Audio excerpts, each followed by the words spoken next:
This 1962 documentary attempted to show the Kamloops residential school in a positive light, but survivors later told of the psychological and physical torment. In just another example of Canada's genocide against Indigenous peoples, the remains of 215 Indigenous children were found on the grounds of a former residential school. Now, I'm going to get some more on this, including a video as well as what the residential school system in Canada actually was. But before I get there, more on this discovery from CBC News here. Preliminary findings from a survey on the grounds at the former Kamloops Indian Residential School have uncovered the remains of 215 children buried at the site, the Tk'emlúps to Secwepemc First Nations said Thursday. The First Nations said the remains were confirmed last weekend near the city of Kamloops in BC's southern interior. So I'm going to play for you now a quick breakdown of this story from CBC News and then discuss the residential school system. The Tk'emlúps to Secwepemc First Nation isn't revealing the exact location, only that it was somewhere near this school, which opened in 1893 and was operated as a residential school by the Catholic Church until 1969. And it was devastating to hear this.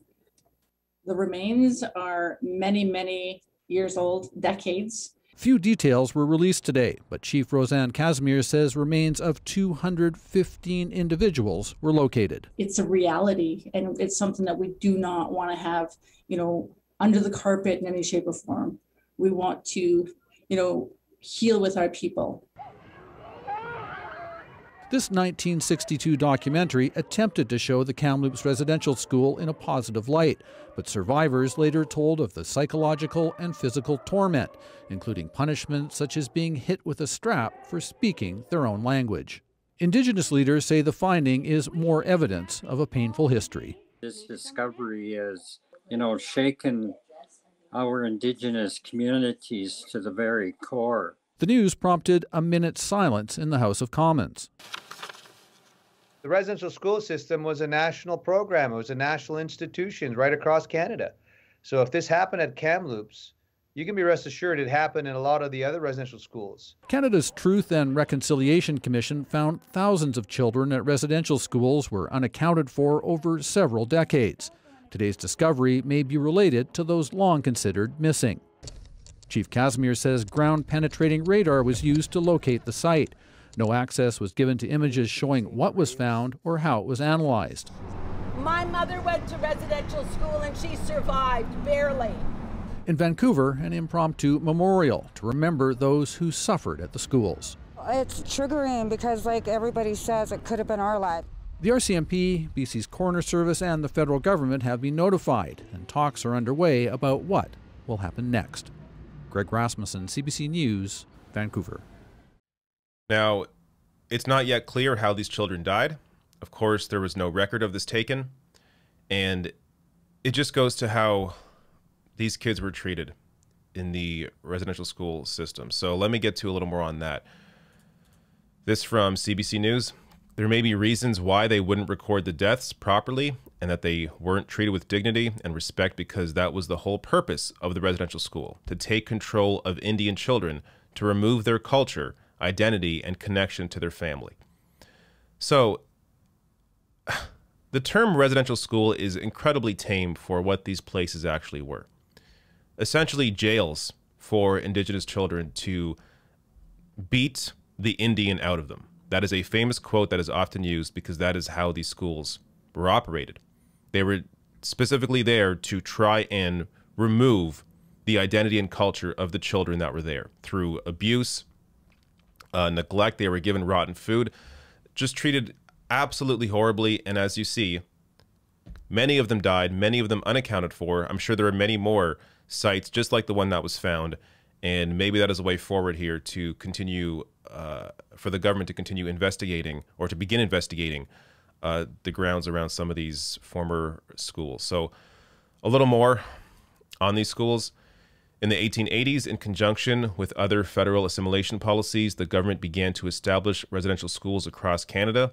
Authorities would frequently take children to schools far from their home communities, part of a strategy to alienate them from their families and familiar surroundings.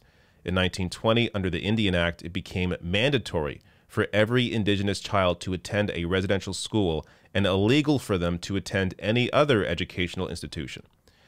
The schools were also breeding grounds for diseases such as tuberculosis and influenza, and the children suffering from the trauma of the absolute loss of everything familiar in their lives had severely impacted immune systems, which left them vulnerable to disease.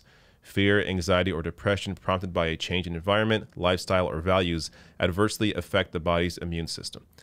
So there really is, there's a lot.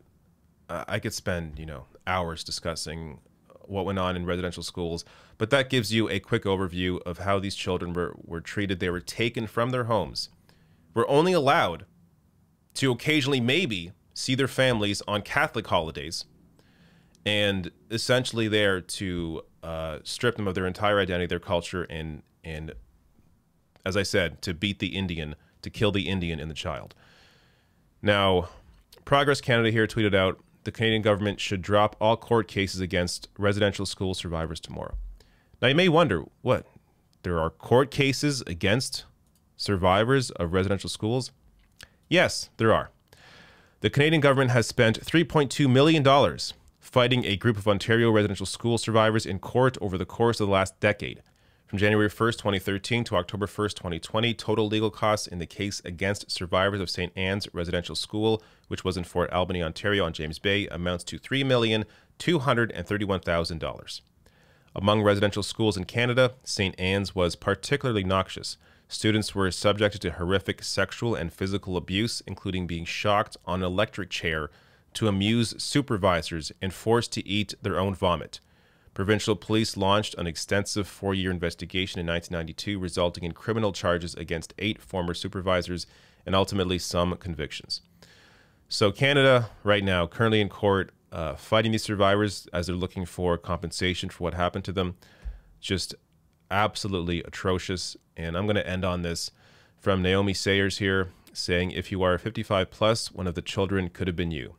215 children, their potential children, their potential children's children, entire generations erased, literally.